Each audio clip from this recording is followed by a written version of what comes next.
watching for that green flag to come out. Boogity, boogity, boogity! This is Talladega, boys! Let's go racing!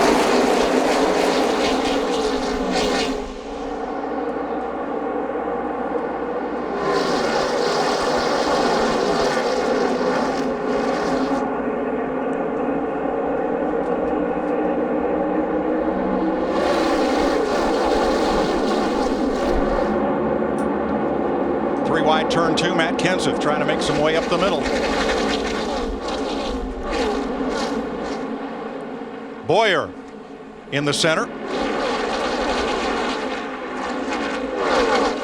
We saw Jamie McMurray in the 1 car, just like at the start of the Daytona 500, drop back, waiting on his teammate Juan Pablo Montoya in the 42. That is a teammate when you're back up to pick up your teammate to go racing. Which Hendrick car will lead the first lap at Talladega? Gordon on the inside, Johnson on the outside, Gordon by 2 feet. And that is just, is that not ironic? It's a lot that we saw Kevin Harvick practice the move that won him the race here last year. Those 4 guys at the front of the field, that's exactly how they practiced in that short practice session we had.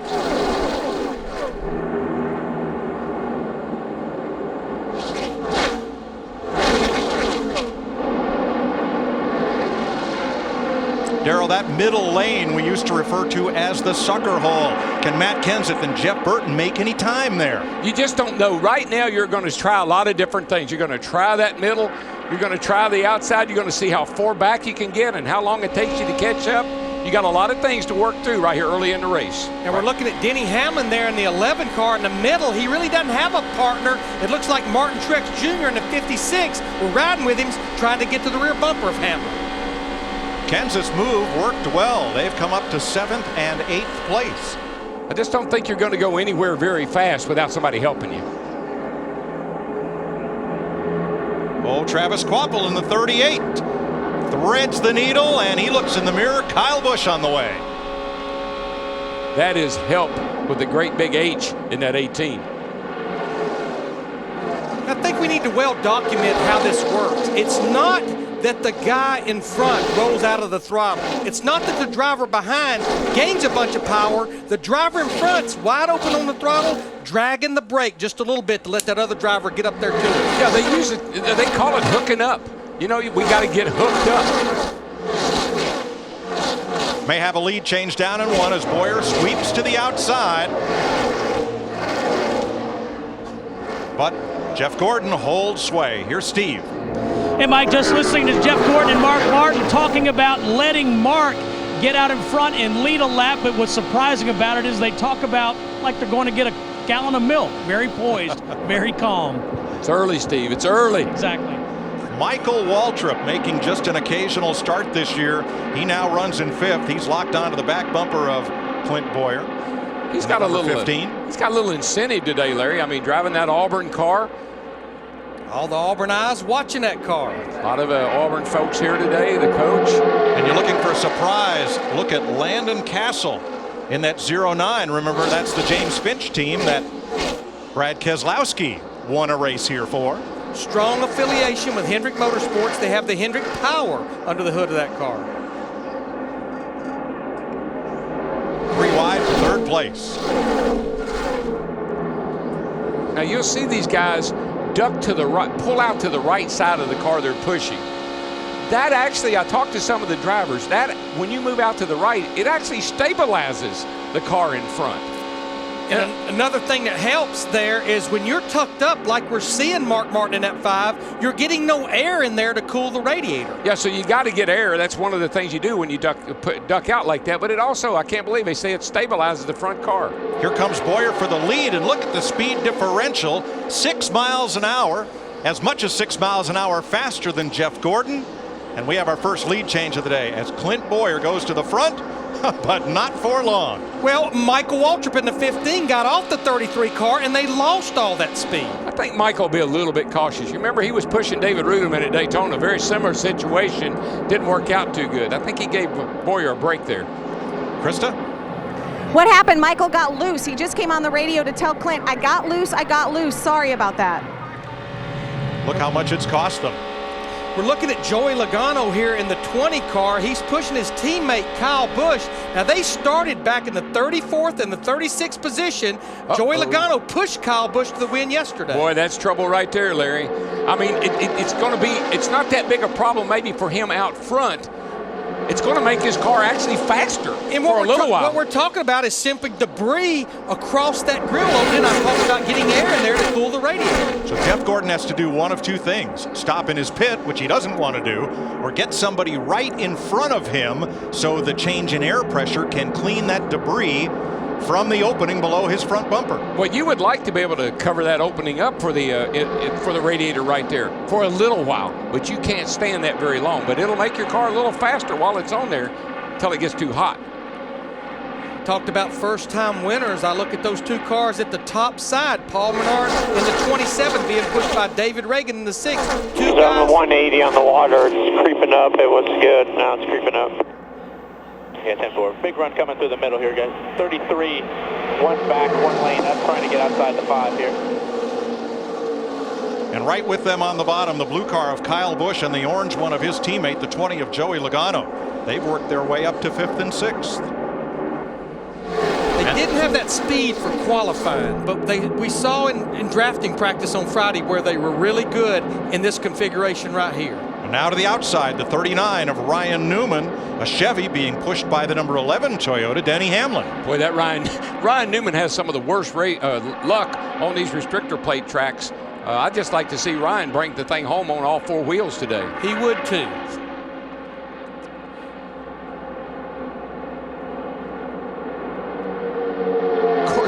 I just thought about that race yesterday. Mike Wallace, he got turned over on the back straightaway, did a whole flip, landed on his wheels, and he drove on. He drove on.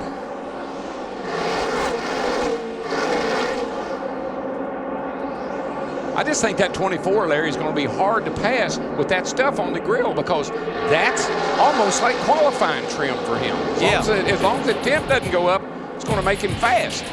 8 laps complete. Pole sitter Jeff Gordon out in front at Talladega.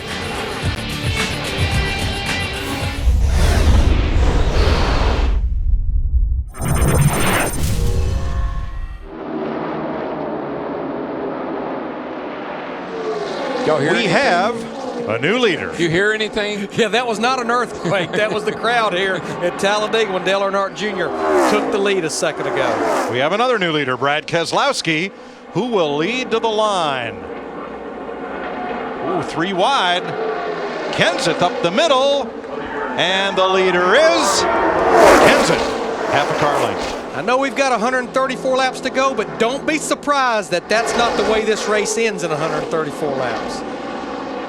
7 of the last 11 Talladega races decided by a last lap pass. More like a last 100-yard pass. By the time I get down here to the start line, it's crazy.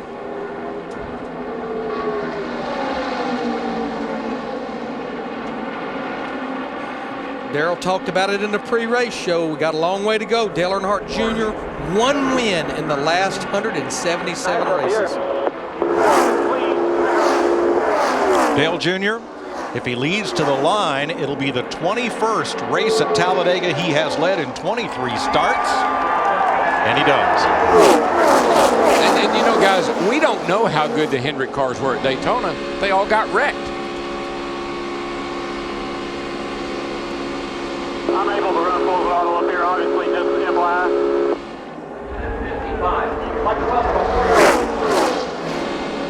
They call it Junior Nation, and for good reason. He is by a wide margin NASCAR's most popular driver.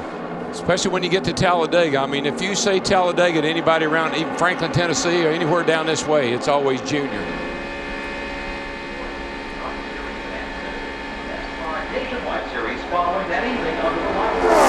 Jimmie Johnson locked on his bumper, and this is about the biggest lead that any 2 cars have had today. Greg Biffle will be 3rd across the stripe. And that big lead, 6/100ths of a second to Johnson, 6/10ths back to Biffle. This is where we used to call Junior the Pied Piper. Remember, if he went low, everybody went low. If he went high, everybody went high. If he pitted, everybody pitted. Saw Jimmie Johnson in the 48 must be running a little warm, starting to really duck out on the back straightaway, and it's bringing a lot of those other drivers up to their two-driver tandem.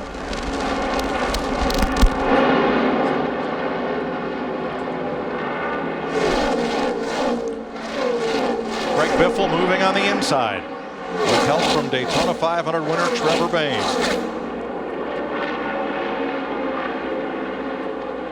They get a little sniff of a draft off Travis Kvapil, and Biffle will lead this lap.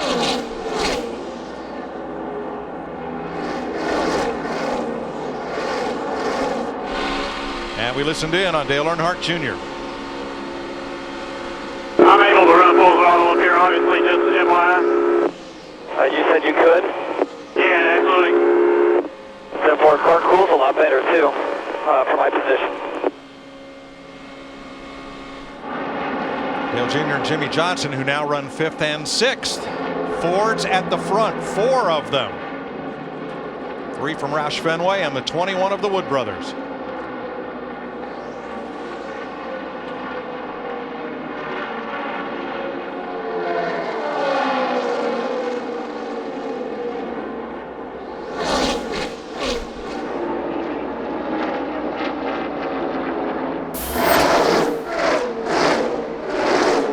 Talladega, longest track on the circuit, steepest banking, longest straightaway.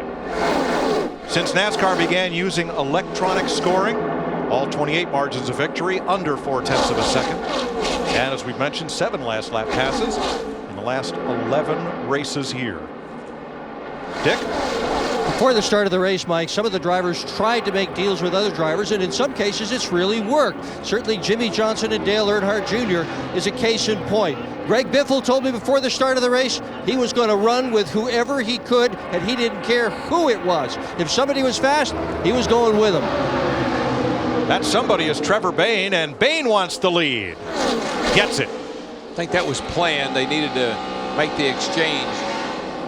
Trevor must have been getting hot, but boy, look what it does to you when you make that change. Lose so much momentum and lose the draft. We saw a 5-car draft a bit ago, and they were running almost a second slower than any of the pairs or speed dating cars up toward the front. We're within about 10 or 12 laps what would be green flag pit stops. It's pretty exciting on pit road under caution. These guys go from over 190 miles an hour down to 55 on pit road. It gets real exciting trying to do it as a 2-driver tandem. And then, Larry, I'm curious to see if anybody, what they'll do for tires. Remember Daytona, guys hardly ever changed tires at Daytona. They took 2 a couple of times, 4 only once or twice during a 500-mile race. All right, we're going to take a pit stop so we can be back for theirs. Dale Earnhardt Jr. leads 60 laps into the Aaron's 499.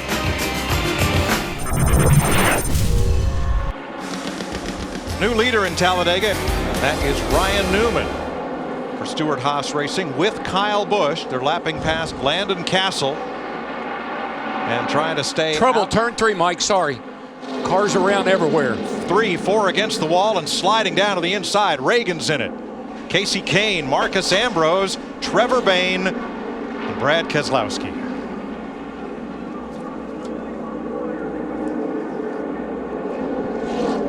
And a whole lot of dreams just went up in the fence in turn 3.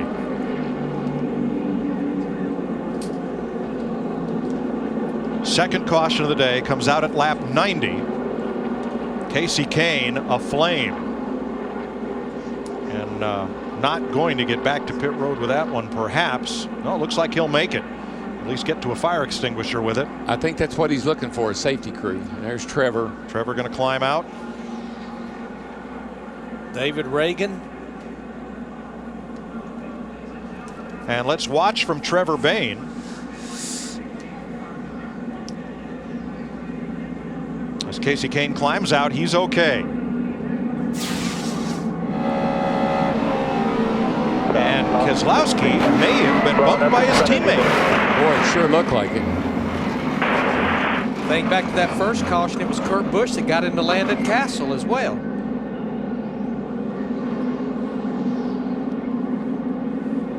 Boy, Marcus Ambrose in that 9 probably wondered what in the world, where did he come from? Boy, a bunch of them are wondering that right now. And he got hit twice. Or Reagan got hit yeah, by the Casey 16 Kane there. See the two going up the guy, he just clipped him. And here's David Reagan.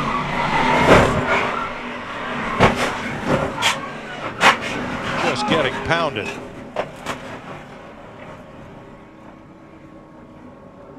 So at least 5 cars involved. There's Keselowski up and into Ambrose after a hit from Kurt Busch. David Reagan. Reagan's car is, I mean, it's already on fire. I guess that's from hitting somebody and breaking the oil cooler or something. Trevor Bayne down on the apron, but Reagan comes down and collects him. This is where I think Casey Kane in the 4 gets in trouble right here.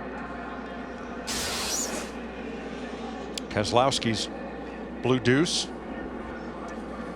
Brad Keselowski, the winner here from 2 years ago. And there are the cars involved, most of which I believe will not return to the racetrack, and all of whom we expected might figure in the outcome of today's race. And you just never know. I mean, things have been pretty calm. I mean, the guys have been racing pretty, using good manners, taking care of each other. But we've had 2 crashes, 2 big cautions, and the common denominator has been the 22 of Kurt Busch. You see them down on the, here they come right back here. And it looks like that the 22 car of Kurt just got into the left rear of the 2 and turned him. And then watch, here comes the 4, Casey Kane. He's trying to get away, and down slides Reagan right into his path.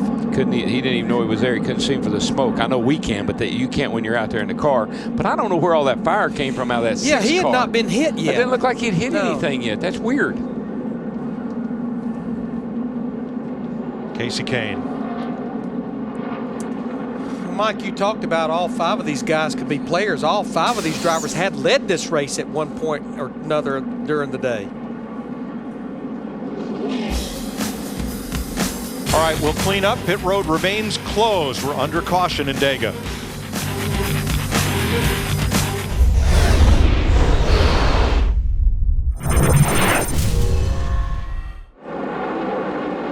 Trouble on the back straightaway. Big wreck.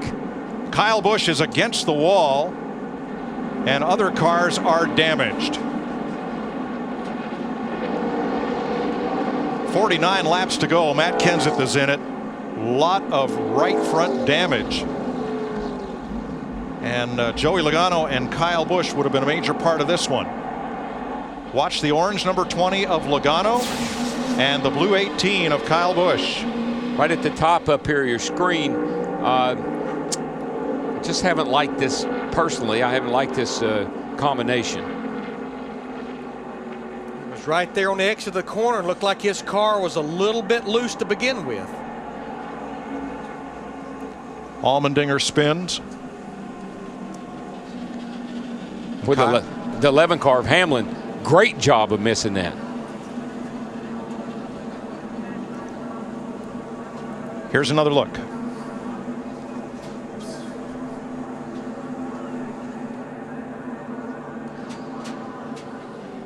You know, that could have been one of those situations where the 18 was closing on the car in front of him. I think it may have been Menard, and had to get out of the throttle just a teeny bit, and that's what caused the 20 car of Logano to turn him. And we actually documented, Kyle Busch said earlier in the race, I do not like being hit in my left rear. Yeah, it's the 27. They come up here, and maybe Kyle has to lift a little bit, and when he does, Joey doesn't know it, obviously, and maybe that was part of the problem. Yeah, Darrell, about 6 cars ahead of them, even up at Jeff Burton and Boyer. Cars were starting to drift up to the high side. That hole was closing up, and it just accordioned back to Kyle Busch and Logano. Yeah, as fast as they're closing, you know, if you lift this a little wee bit, the guy that I said, like, you don't know what he's doing. You just follow along blind. Let's see if we can tell if these 78 and the 27 do anything. Yeah, it's hard to say. Now, Allmendinger spun. I'm not sure if there was any damage to the 43. And here's the car of yesterday's winner, all banged up on pit road. Guess what? His car yesterday looked like? Close to that. That. And he won. Yeah, they're working hard on Allmendinger's car. Damage there. Pit road is open. Dick Berggren. And Dave Blaney started way back in the 35th position, Mike. He is leading in this round of pit stops, and most of the people on my end are going to take fuel only. There's Blaney's number 36. Matt. And Clint Bowyer will have to drive around the 18 of Kyle Busch, already on pit road. Fuel only for the 33. Meanwhile, the 29 of Kevin Harvick, same game plan, fuel only. He's already away, Steve. And Matt, looks like the same scenario for Kurt Busch, just fuel. He told his spotter it's hard to know what to do out there right now, but fuel only for Kurt Busch. There's the race off pit road. All the top 10 cars took on only Sunoco race fuel, no Goodyear tires. We'll ride with Kyle Busch through this as he is in the pits repairing damage from this.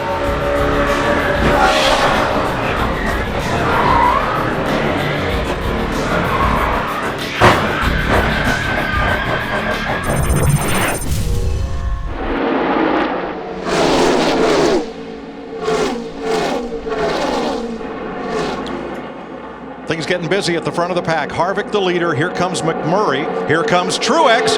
4 wide. Martin Truex may lead this lap. No, he does, and Burton hangs on. He saved it. I cannot believe Jeff Burton saved it, and that was over 190 miles an hour. Burton went off track off the front bumper of Paul Menard, kept the wheels straight, straightened it back out, and although he went below the line, no penalty as he did not advance his position. He almost was out of the race.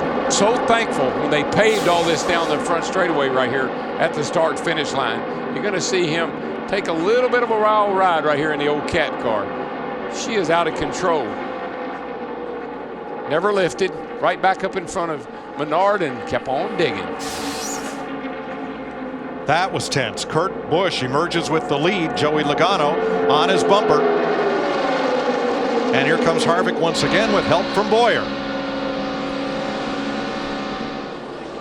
And how about those two Michael Waltrip racing cars? Martin Truex Jr. in the 56, Rudiman in the 00. They're right up in the mix.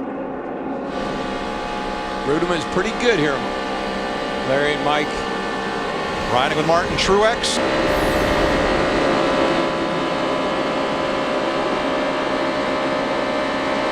Truex has the fastest lap of the race, set back at lap 6.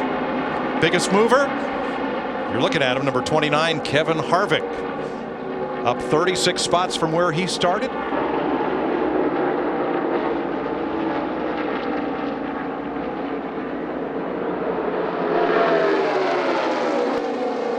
Matt?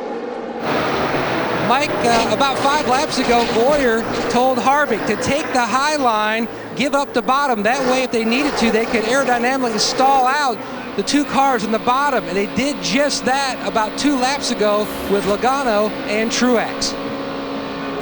Might not be able to do that this time as they get shot from both sides. Oh boy, here they come. Yeah, I believe the intensity is picking up with 39 to go. Oh yeah. Burton looking for room in the middle with Menard pushing. He just had to take it off. He had to rest a lap there. Get his breath back. He's good to go now. Truex on the bottom. 25 leaders, 71 lead changes. And Truex trying to lead this lap, and he will with help from Rudiman. I can't tell you how hard it is to come through the tri-oval here with somebody pushing you like that. The tri-oval is a really loose area of the racetrack. Think about it. How near the banking in the tri-oval we have in the corners, and you're running just as fast. And that part of the tri-oval, they're trying to figure out, where do I want to be in that tri-oval coming to that checkered flag? And more coming. It's now 12 cars under a blanket up front. Wow. This is going to get a big. Now that Kevin Harvick in the 29, he has picked up his teammate Clint Bowyer. You see Dave Blaney in that 36 car. He's found Regan Smith in the 78. And look at that aqua-colored car of Andy Lally. Andy was a lap down at the start of the race. Got back on the lead lap with a free pass, and now he and Terry Labonte, they're flirting with the top 10. It's be huge for Andy Lally in that 71. They come into Talladega outside the top 35 and owner points by 4 points. And I'm really happy for Doug Richard, the crew chief, the new crew chief on this car. Doug's a great guy. Needs a break. This could be big for Andy and Doug. And that whole operation. 37 laps to go. What is the closer doing out front this soon? It's time to close. You're watching the Aaron's 499.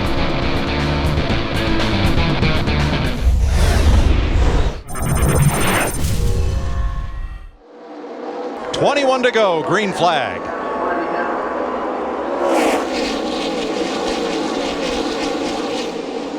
Saw Regan Smith in 78, Mike, right past the start-finish line, jumped down in behind Dave Blaney in that 36. Which is fine unless Blaney goes up and picks up the 29 of Harvick. Well, we know they've run together earlier in the race. Harvick's having a hard time getting up to speed, though. Man, his car is really slow to come alive. Starting to pick up a little speed, but everybody's going by him down the back. That is not what he needed to see. Matt? Miscommunication, Mike. The game plan was for Bowyer to take the outside, then drift in front of Harvick. When they were trying to get back to Bowyer to finalize the plan, he had already finalized the plan with the 31 of Burton. So that meant Harvick at the last minute had to try to pick up the 36.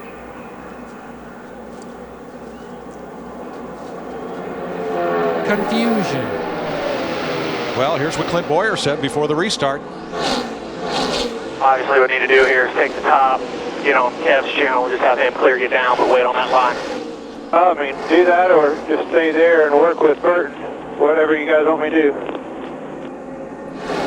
Well, he ended up coming across and picking up one teammate, leaving the other to fend for himself, and now everybody's paired up once again, often with new partners. There's one thing that changes all that strategy is the green flag. When it comes out, it changes everything. He said Burton, he mentioned it, and maybe I need to work with him. I think that's what took place. Regan Smith and Paul Menard in the 27. Two of the drivers we tabbed at the top of the show to perhaps become first-time Sprint Cup winners here this afternoon, and they lead Montoya, who's never won a Cup race on an oval track. McMurray, Bowyer, and Burton, the 6-car breakaway. Now, what's interesting with Montoya in the 42 being pushed by McMurray in the 1, I know before that caution, Chris Devoto was telling me that Montoya was up to 270 degrees on water temperature. That caution will get everything down. That'll get all the temps down, and you ought to be able to sit there and push pretty hard for several laps. 6 cars alone out front. 2 losing a bit of ground there, and that will help Martin Truex and Rudiman to gain some ground, as indeed they're side by side with the 5th and 6th place cars and looking for the front. Yeah, the 42 and the 1 almost looked like they stopped over there. Darryl, you talked at the top of the show, don't give up. I look at Denny Hamlin, that 11 car right there, all types of damage. Don't know how many pit stops he made, and there he's up there pushing Ryan Newman in the 39. Well, he's another guy that needs a great finish today. A win would certainly do a lot for that team. They have been hurting. And the big losers temporarily on this restart were Dave Blaney and Kevin Harvick. Where did he go? Yeah, well, back to 14th. Yeah, he got shuffled back on that restart. Toyota's to the front now. Truex. Whoa! No! Newman saves it. They all saved it. McMurray's still on the apron. Unbelievable. I think Juan's got the most damage out of that. No caution. And Montoya. Definitely a lot of damage on the right front of the 42 car. How did Ryan Newman hold on to that race car? And now McMurray has lost his wingman that he has been with since the drop of the green flag. And what has happened to Jeff Burton and Regan Smith? They have dropped way back. I think that was just a matter of everybody kind of getting checked up in that mess. Look at these two here, though. Watch the silver and black, 39 of Newman. I don't believe he saves that race car thanks to Montoya. You know why? You know why Ryan Newman can do that? Dirt track racing, man. They get him that crossed up on dirt and save him all the time. Then 42 pounded into him and got him back up in the racetrack. But that is an amazing job of driving. That right there, most guys throw up their head and say, I'm done. But watch Regan Smith in that black 78 turn straight up the hill. That's why he lost some time, but he's glad he didn't lose a race car. That could have been the big one, but for Ryan Newman and Montoya. That's why these guys, they are the greatest in the world at what they do. And what they did allowed Truex and Rudeman to scoot out front. Look at the damage on Newman's car. No matter. He's still getting a push from Denny Hamlin. It just seems to me the more you get your car beaten up down here, the better it runs. Back to 9th and 10th. These two guys, 56 and 00, the Michael Waltrip cars, they got out there. They hit a huge lead. But I'm telling you right now, those guys back there running 5th and 6th, they've been sitting on something all day long. Yep, company's coming. Our front row starters, Jeff Gordon and Mark Martin, the 24 and the 5, will have something to say about this before it ends. Just before that caution came out, these were the two fastest cars on the racetrack. Hadn't shown it all day long, but they're showing it now. They got speed, baby. Around goes a car in the back straightaway, and it's Newman. Can he save it again? Yeah. He did. And we have no caution. Oh, yeah, he's got to stop. Now we'll have one. Well, he's probably got 4 tires, and you can't drive that thing around that far on 4 flat tires. Yeah, he's but all keeping that car off the wall, another. Caution out, caution. Left side damage, guys. Just amazing example of car control by Ryan Newman. How's this start? He's got help from Hamlin. Top of your screen.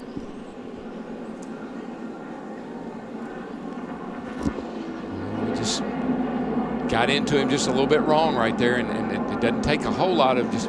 I know you can shove and push, but you get that wrong angle. I'm not. Maybe let's rethink that. That looked. I'd like to see that again. Maybe had a tire go down. But that's definitely the same two that was pushing and shoving a couple of laps before when they got into Montoya.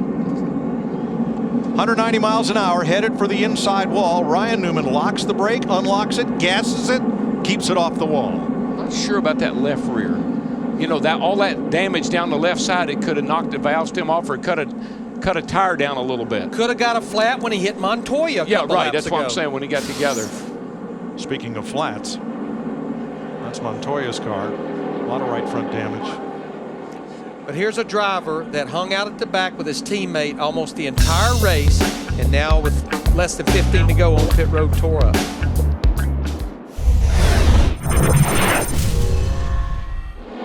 A lot of these teammates are already hooked up together the way they're going to restart this race with 11 to go. Kurt Busch needs some help. Blaney crosses down in front of the 22, and they hook up. But here comes the pole sitter, Jeff Gordon, with outside front row starter Mark Martin, or rather third place starter Mark Martin. Here they go to the lead. And here come their other teammates back there, Jimmie Johnson in that 48 and Dale Earnhardt Jr. in that 88 as well. Steve. Under caution, Jeff Gordon and Mark Martin talking back and forth. Their strategy very clear. Mark is going to push Jeff. Jeff said, we need to protect the bottom.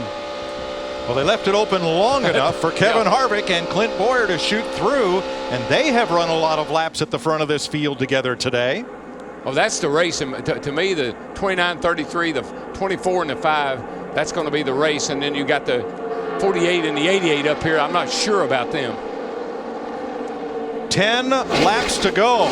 Remember, Harvick and Boyer got separated on the last restart, and here was the comment. Kevin, you got me? Yep. I'm very happy with you, but let's go. That's because Harvick left him for Burton the last time around. Yeah, I thought you were going to dance with me, bud. 8 cars fighting, and now all 4 Hendrick cars are running 3, 4, 5, 6 in formation behind the 2 Childress cars, in front of the 2 Michael Waltrip cars. Yeah, these 6 cars right here, the 4 Hendrick cars, the 2 Childress cars, they got the best cars. They got the speed. 9 to go this time. Jimmie Johnson up there in the 48. Dick Bergman talked to him in the pre-race. Restrictor plate racing has not been good to him these last couple of 3 years. I kind of think it's interesting, though, the strategy of Kevin Harvick going to the top.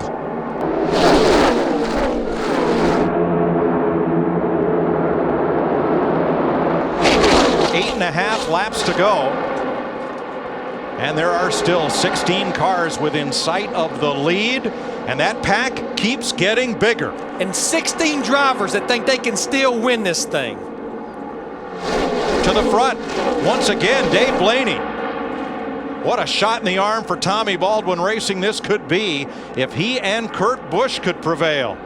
Boy, did you see how Harvick's car was dancing around with Boyer right there pushing him.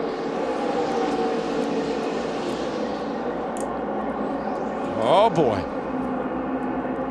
10 drivers have won their first Sprint Cup race right here. Blaney is the leading contender to make that 11.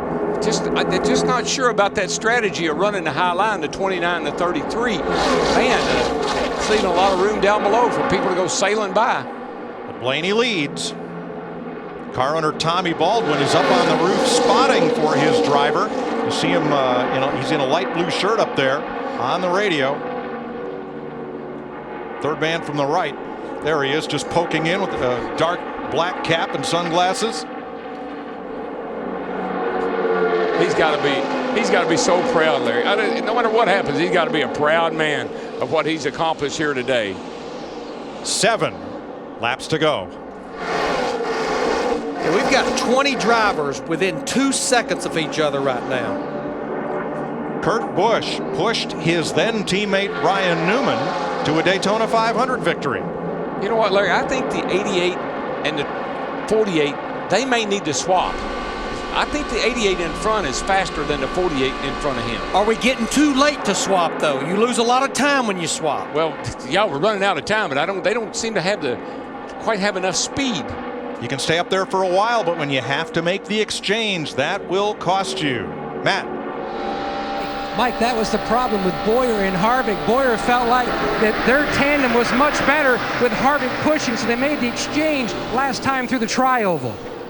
24 cars all together again, running almost as close as the pace lap, except they're at over 180 miles an hour, and there are just 6 laps to go. Coming back to 5 to go, you don't even look at that water temperature gauge. No. Swapping now will put you straight to the rear. I wouldn't be changing radio channels or anything else, and here come those Roush cars. And Gordon and Mark Martin back up through the middle, back out of the top 10. It's Carl and Greg Biffle, the 99 and 16 coming up the inside. Right now, they're going to have to shake that 36 out of the lead, though, because he is holding court right there. And he is holding close to that double yellow line. 5 to go this time for Dave Blaney. 3 wide behind them. Everybody jockeying for position and looking for a place from which they can run to the front in the final lap. Well, you just got to not make any mistakes here, because this is the race. This is the field. And Kurt Busch in the 22, he got off of Dave Blaney in the 36. They're going to go from 1st or 2nd to about 18th or 19th. Harvick and Boyer trying on the bottom. Listen, they did the right thing. They realized they weren't fast enough with Kevin in the front. They made the swap, and now they're fighting back. 4 laps to go. Carl Edwards came in as the point leader. He leads this race by a car length. Krista. And this was the plan all along, Mike, for Carl and Greg. With 20 to go, Greg told Carl, I know you're going to want to go hard, but we've got to wait till there's 4 or 5 laps to go. That's when we'll go, and we can win this race. They're going as hard as they can, but Boyer is pulling a train up the outside. What a great move, Larry. What a great call on Boyer's part. Let me lead, I'm faster, you push. And they did it early enough, they're able to recover from it. And they're fighting back. Oh, a car around. And around goes Blaney. He saved it. He saved it. No yellow. Hey, another great dirt track racer and a great dirt track save. But what a heartbreak. As Blaney will not win today, they come to the line. 3 laps to go. Boyer in front of Harvick. Edwards 3rd, Biffle 4th, Jimmie Johnson, Earnhardt, Gordon, Martin, Truex, and Rudeman, the top 10. Kurt Busch That is the third car to spin off the front bumper of Kurt Busch today. He's got something sticky on front of his car, too. Guys, we'll be coming to 2 laps to go. We're not done yet. 85 lead changes. Paul Menard trying to win his first Sprint Cup race. Uh-oh. You know what those two up on the top are saying, don't you? Where'd they come from? Carl Edwards in that 99, Greg Biffle in the 16, 2 to go this time. And they timed that out pretty darn good, because time that Boyer and Harvick get back to them, it's going to be tight. 2 laps to go. Remember, 7 of the last 11 Talladega races decided by a last lap pass. Boyer and Harvick coming again on the high side. Yeah, Boyer got real tight on the side of the 16 car, but it's paying off. Drag race down the back right there. But they can't clear the Fords and protect the bottom because Edwards comes storming back on the inside. Well, what else it does is opens a door for these two cats right here who have timed it out pretty darn good, coming to the white flag. And there comes their teammates as well, Johnson and Earnhardt Jr. White flag this time. Those have been the 2 best cars right there most of this race. They're just now showing it. The bell lap, and the man who started up front leads it, Jeff Gordon.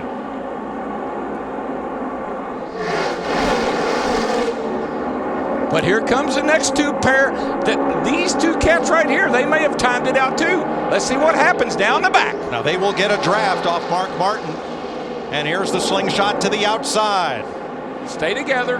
That's what they're saying. Stay together. Push, push, push. It's going to get tight down here in turn 3. Don't forget Jimmie Johnson and Dale Jr., 5th and 6th. They are there. Which group will they go with? And will it help the Childress cars, or will it help Jeff Gordon to victory lane? All bets are off. They get to the middle of the tri-oval. Watch out, down low. Way down comes Johnson. Good run. He's got room. They're 3 wide. 3 by 3 to the line. Johnson. Maybe Jimmie Johnson. I believe he got him by an inch. 2/1000ths of a second he beat Boyer. Okay, a 16th of an inch. Have you ever? Oh, man.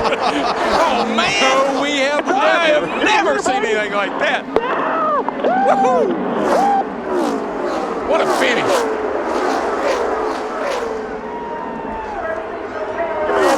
That's how you do teammates, man. Go up and congratulate them. Both y'all won that race. Both y'all.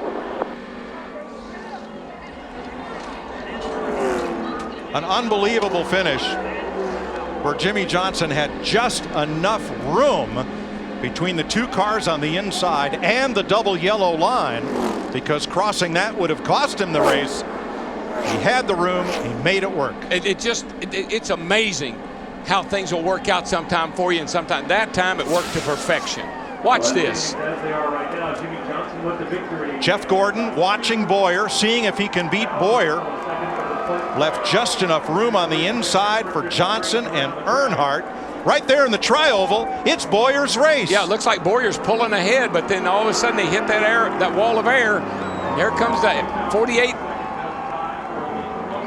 But Darrell, the start-finish line here is 1,000 feet further.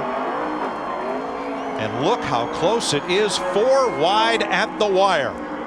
That is just a beautiful thing right there. 2, 4, 6, 8 cars. So close, we can hardly capture it with our stop-motion camera.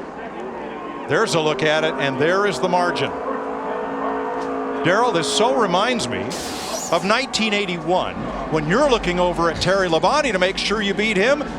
Today, Jimmie Johnson was the Ron Bouchard of 1981 who swept to the inside and won it. Mark Martin saw the 48 coming, but he couldn't do anything about it.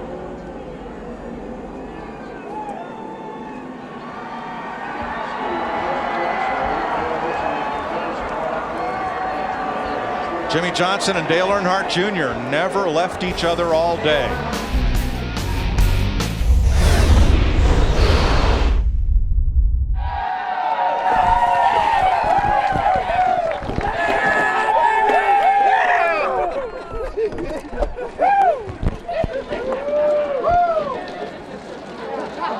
Jimmie, walk us through that last lap and tell us how you drove the car to win the race. That was Jimmie cleaning our lens.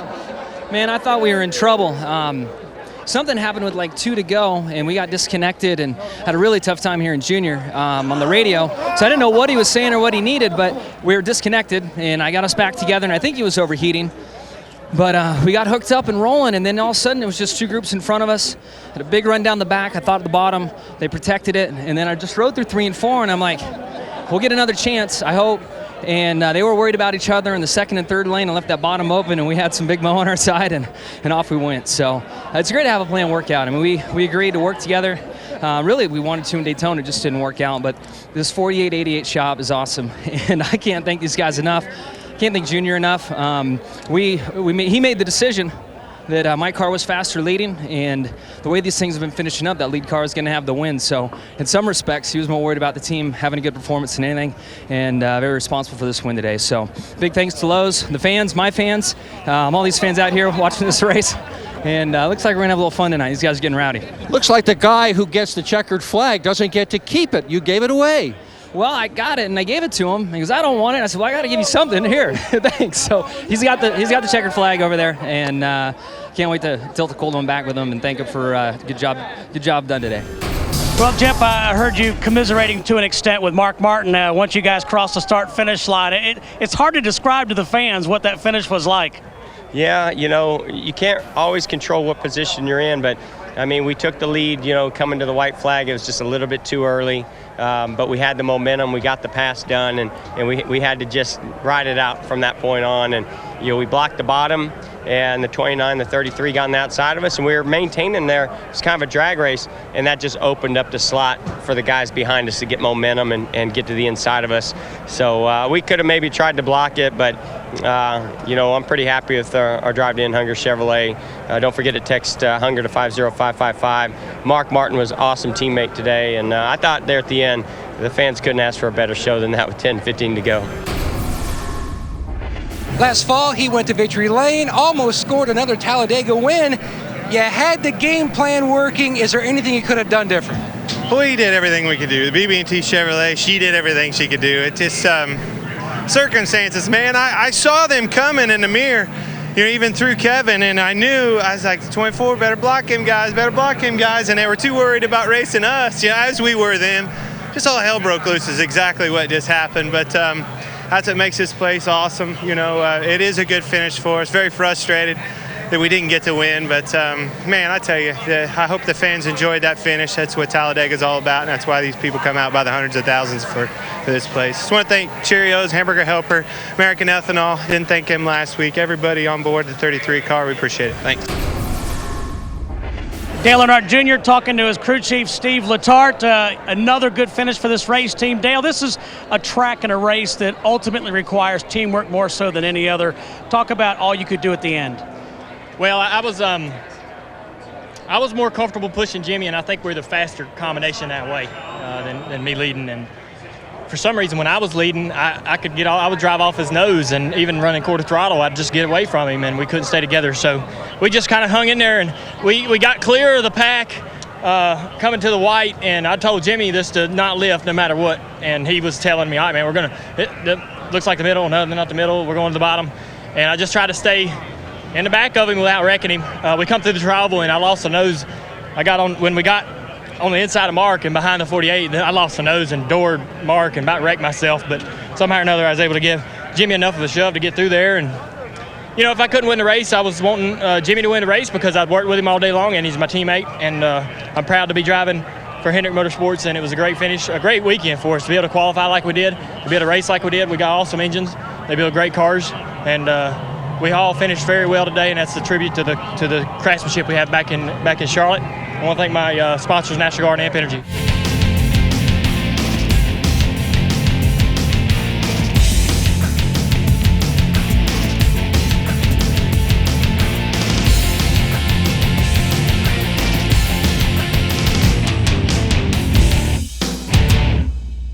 This copyrighted telecast may not be reproduced, retransmitted, or used in any form without the authorized written consent of NASCAR Broadcasting. NASCAR would like to thank all of our loyal fans for your continued support, and we hope you enjoyed today's broadcast.